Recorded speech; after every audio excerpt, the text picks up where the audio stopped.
episodio anterior explicamos que la economía social de mercado ya existía en el Perú, al menos como concepto en la Constitución del 79. Sin embargo, los gobiernos democráticos del 80 y el 85 no aplicaron de manera eficiente este régimen económico. Todo lo contrario, las políticas económicas decretadas dejaron en crisis y en zozobra a la población. Pero, ¿qué pasó después? ¿Cuál fue el modelo económico que adoptó el gobierno de Alberto Fujimori en ese contexto? Para las elecciones presidenciales del 90, el país estaba en una grave crisis económica y social.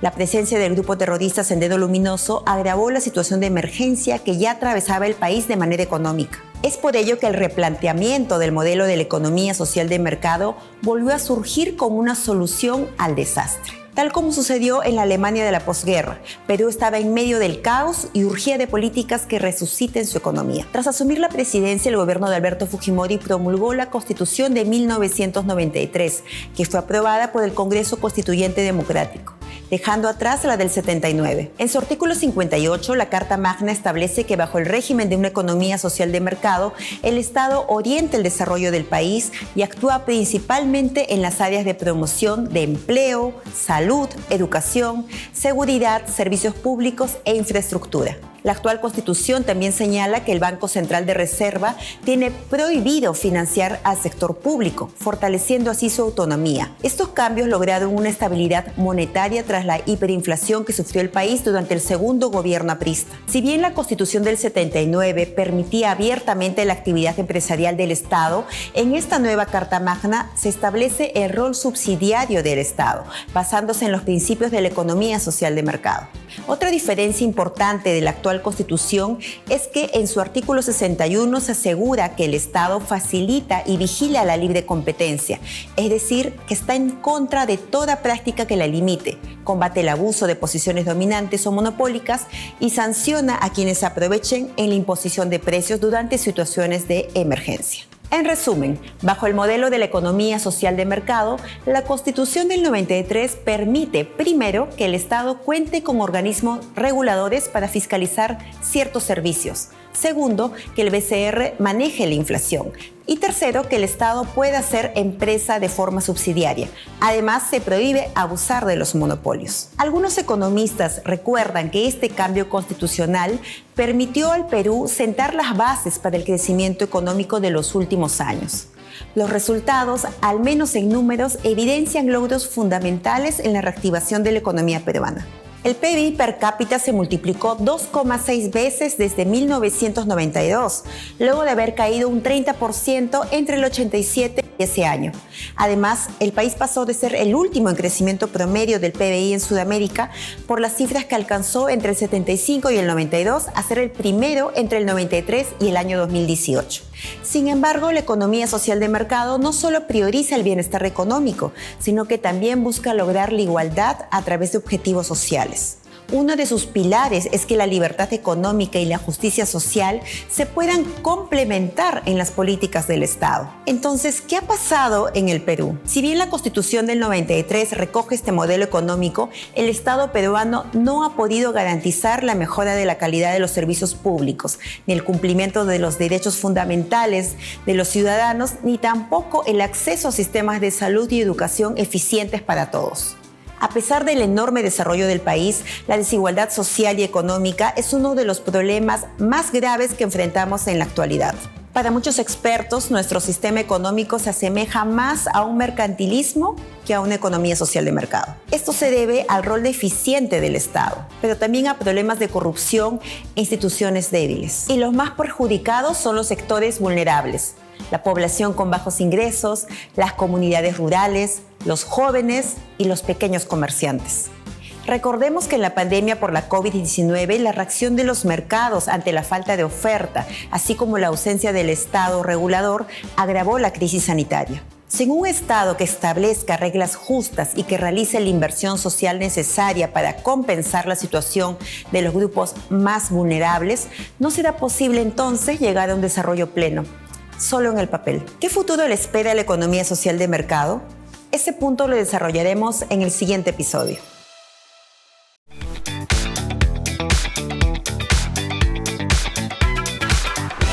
¿Cómo se ha interpretado el modelo de economía social de mercado en el contexto peruano? ¿Lo hemos podido cumplir? ¿Nos hemos desviado de la ruta trazada? Podría destacar lo del BCR, que es un ejemplo de lo que se ha desarrollado a profundidad o se ha desarrollado bien la Constitución, ya que su objetivo es controlar la inflación, digamos, en términos simples, y hasta ahora se ha logrado, y es más que evidente a través de los resultados que cada vez las noticias comparten sobre el reporte de inflación o otros datos macroeconómicos. ¿El BCR, entonces, de qué manera creen que sí puede sumar a los conceptos, a las metas que tiene la economía social de mercado para un país? El BCR se encarga de que no suceda lo que sucedía antes, que en épocas de mucho auge se va a extremos, o de recesión también se va a extremos. Lo que busca mantener es una estabilidad.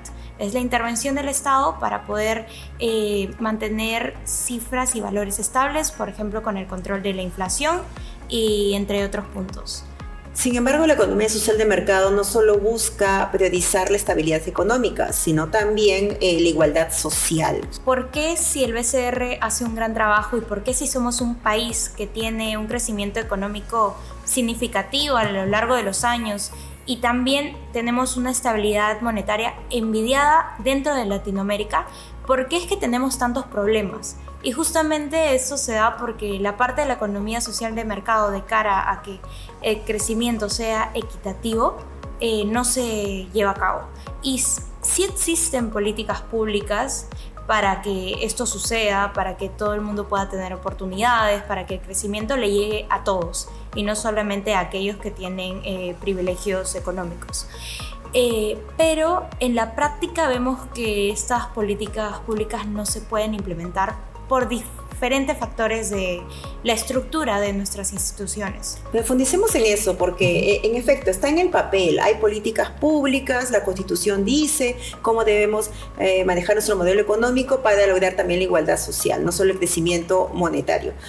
¿Qué pasa? ¿Por qué no está funcionando? ¿Dónde está el problema? Siempre hay quejas de las instituciones, casos de corrupción, y esto no se ha venido dando desde ahora, sino ya lleva muchos años, y bueno, es particularmente uno de los factores que también contrapone lo que es el BCR viene haciendo bien, y obviamente si uno toma en cuenta el concepto de economía social de mercado, varias instituciones tienen que funcionar de acuerdo a lo que se establece, y en este caso no se viene dando, ¿no?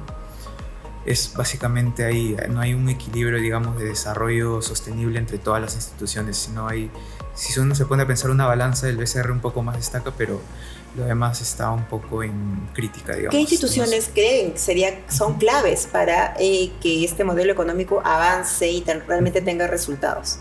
Necesitamos mayor inversión en lo que es educación y orientar la educación también para cambiar esta cultura que tenemos, que no sé si será la palabra más adecuada, pero tenemos una cultura donde es la ley del más vivo. En ese sentido, nuestra sociedad, y eso también se ve reflejado en el gobierno, tiene comportamientos constantemente que producen corrupción. Y la corrupción hace que, a pesar de que existan proyectos, a pesar de que tengamos presupuesto, eso no se lleva a cabo. ¿Por qué? Porque hay leyes, por ejemplo, que protegen el medio ambiente, que ponen ciertas normativas para que empresas puedan desempeñar sus funciones, pero sin tener un impacto ambiental. Sin embargo, como hay corrupción, estas leyes no se respetan, porque existen fiscalizadores que, a cambio de algún trato, son capaces de mencionar de que sí, todo bien está con la empresa, cuando la realidad es que no. Entonces, ese tipo de situaciones replicados en diferentes niveles, existe la norma, pero no se aplica, y los fiscalizadores no ayudan a su aplicación tampoco. Es un tema también de empoderar o de mejorar nuestras instituciones fiscalizadoras, los reguladores, ¿no? ¿Cuál es el principal papel que deberían cumplir los organismos reguladores, creen ustedes, para cumplir las metas, ¿no? Sí, bueno, tomando en cuenta ese punto, sí es necesario aplicar, digamos, se ha visto, digamos, situaciones o críticas también, aparte de ello, sobre posibles reformas a algunas instituciones donde obviamente no se ve claro el desarrollo o digamos, la aplicación específica de lo que se menciona como economía social de mercado. Y en ese sentido es posible, digamos, aplicar nuevas políticas o nuevas aplicaciones para desde un inicio ya comenzar a cambiar todo esto y comenzar como un nuevo desarrollo para el posible, digamos, para lo que se lo especifica como la economía social de mercado. En ese sentido. Para algunos expertos, el modelo económico que tenemos en Perú se asemeja más a un mercantilismo que a una economía social de mercado, por la debilidad de instituciones que están comentando ustedes, por la deficiente rol que cumple el Estado como gestor, pero también por los problemas de corrupción. ¿Ustedes consideran que estos son los tres principales debilidades para que la economía social de mercado no prospere como debe ser aquí en el país? Por mi parte considero que sí, y pondría mayor hincapié en la corrupción. Me parece que es el principal problema del país y también de la mano con la economía social de mercado, porque la economía social de mercado nos dice de que para asegurar un crecimiento igual en toda la población, el Estado debe intervenir para dar las herramientas para que estas personas se puedan desarrollar por igual, que todos alcancen el crecimiento. Estas herramientas se traducen, por ejemplo, en lo que es educación, en lo que es salud, en lo que es seguridad. En estas tres problemáticas, y ahora en los últimos años en el Perú se ha visto, el Estado no tiene una buena gestión de lo que es salud, no existe una buena gestión tampoco en educación, hay muchos chicos que no pueden acceder a educación debido a falta de recursos, y también no existe una gestión adecuada en seguridad. Y en los tres puntos también tenemos problemas de corrupción. Entonces podemos ver acá cómo la corrupción impide que estos tres elementos que son base para un crecimiento equitativo son un obstáculo en realidad, porque la corrupción no permite que trabajen bien. Tenemos entonces este sistema ya paralelo de corrupción que ha perforado instituciones públicas y ha debilitado al Estado. Pero aquí es que el Estado tendrá que tener un mayor rol, representación, control, o también que la corrupción los ha envuelto a tal nivel que ellos no pueden ya gestionar políticas públicas y desarrollo e igualdad social. Es un proceso, yo creo, dependiendo de la situación. Por ejemplo, en el caso de la pandemia, cuando hubo la problemática de contagiarse, lo que hizo el Estado fue actuar inmediato y hacer el toque de queda, por ejemplo. Para en el caso de las instituciones sería como un proceso así. Tendría que convencer a los principales directivos de establecer normas o políticas que fomenten el desarrollo sostenible, digamos, de las instituciones donde se cree que están precarias. A partir de ello sería estabilizarlo de alguna manera para que luego, digamos, de acá a 10 años, se pueda evidenciar ahora sí que haya un desarrollo que acorde a lo que es la economía social de mercado, y ahí el Estado ya dejaría de actuar y ya sería más que nada una institución, digamos, independizada, por así decirlo, tal cual como es el BCR. Pues, has mencionado el tema de la pandemia, Joaquín. Justamente en este periodo es donde evidenciamos cómo ciertas empresas empezaron a controlar, monopolizar ciertos servicios, ciertos productos. Recordemos lo que pasó con los servicios de balones de oxígeno. ¿Qué pasó, creen ustedes, en el país si nuestra Constitución dice que este tipo de conductas no están permitidas? Debería haber un Estado más fuerte, incluso en situaciones de emergencia. ¿Por qué se permitió que las empresas privadas pudieran tomar el control de algunas de estas situaciones y el Estado no pudiera intervenir para solucionarlo? Si hay algo que funciona bien, sería bueno tomarlo de ejemplo. Menciono de nuevo lo del BCR. Justo Julio Velarde a veces cuando da entrevistas menciona el por qué el BCR funciona de una manera muy bien, digamos. Y es más que nada el concepto de meritocracia. En el BCR él mismo lo dice, trabajan los mejores. Y yo creo que sería ahí un punto a tomar en cuenta como base para, en el caso que en otras instituciones se quieran trabajadores bien desarrollados o bien que entiendan todo el concepto y tampoco eviten, digamos, conceptos como corrupción y todo eso. Yo creo que sería tomar de base eso como un ejemplo del BCR y aplicarlo así a otras instituciones. Pero estamos hablando aquí de empresas privadas que empezaron a controlar la provisión de balones de oxígeno. Le subieron el precio exorbitantemente. Máquinas no solamente de oxígeno, sino también farmacias, claro, que estaban elevando los precios de los medicamentos.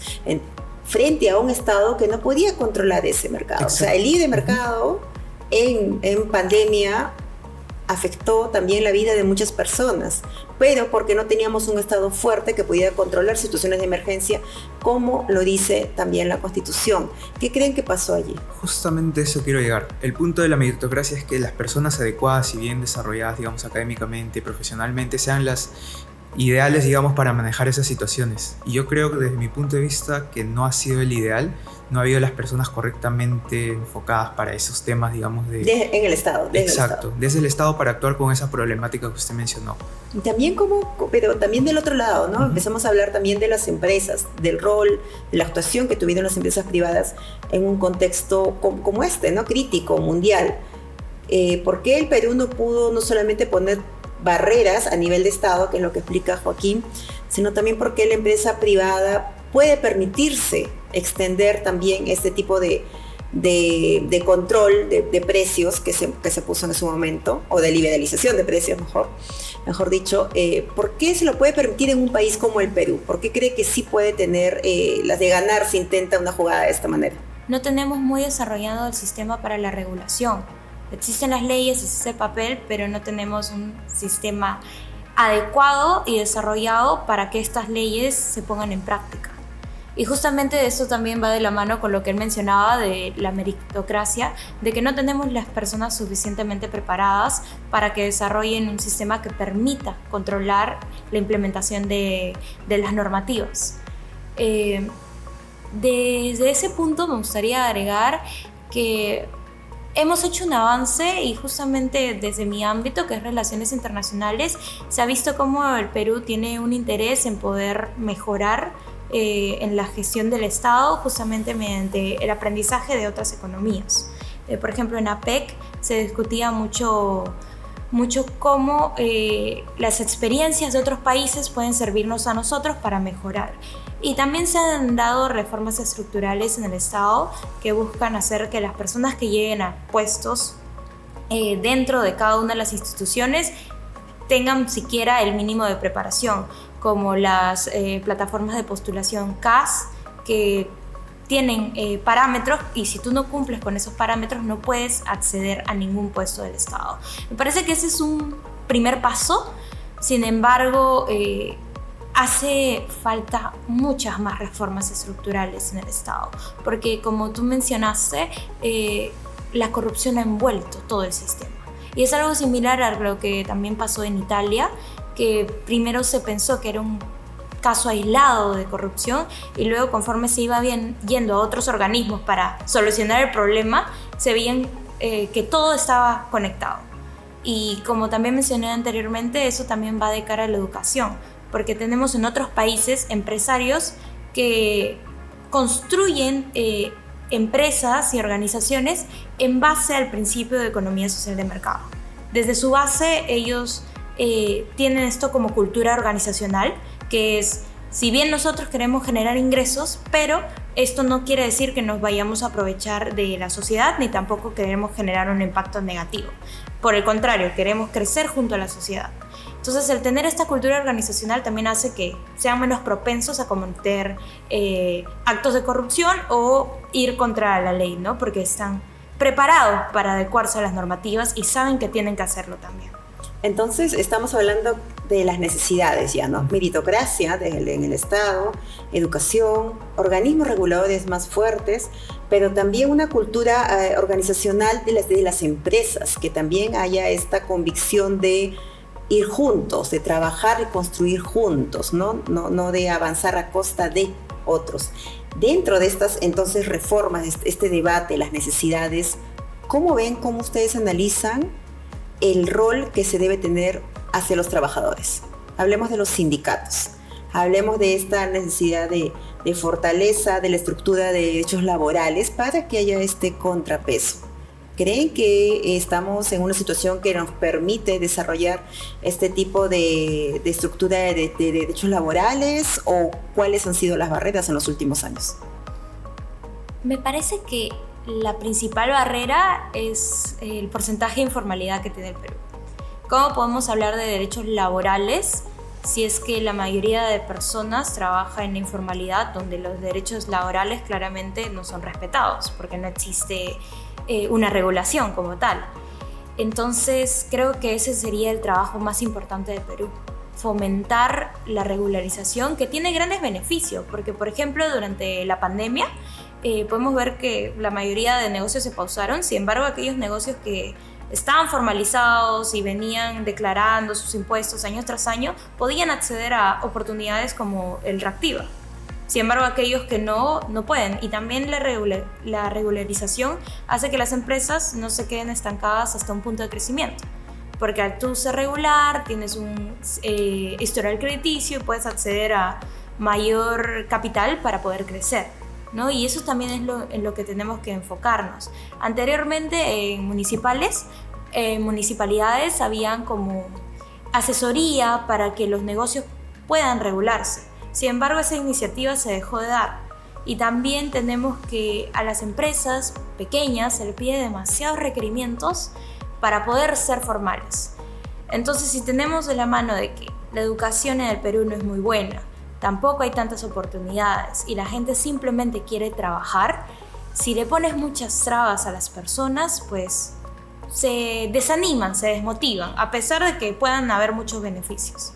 Entonces me parece que esa es la principal tarea del Estado, porque no nos vale mucho de que tenemos derechos laborales claros, una regularización eficaz de los derechos laborales, si es que la mayoría de nuestra población está en la informalidad. Claro, la mayoría no goza de este sistema, claro, ¿no? de beneficios, de derechos, lamentablemente, ¿no?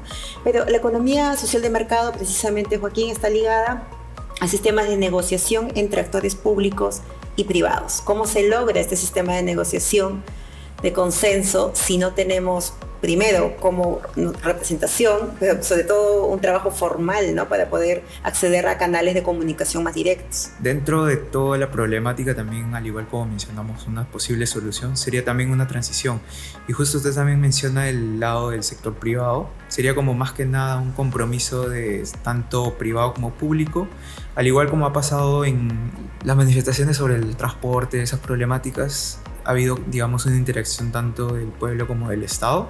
De igual manera puede ser factible a través del sector privado junto al sector público, desarrollando medidas que tanto esté acorde a sus intereses, y a partir de ello establecer un marco, ya sea político, a través de una reforma, poder solucionar esta problemática. Por ejemplo, en el caso del sector formal, hay un dato que es como el porcentaje que establece la cantidad de informales, es aproximadamente el 70%. Y si uno se pone a pensar los beneficios que se pierden, es básicamente, por ejemplo, las obras que a veces uno se pone a quejarse. Digamos, por ejemplo, en Lima no hay obras que uno dice: oye, ¿por cuándo se va a completar esta obra?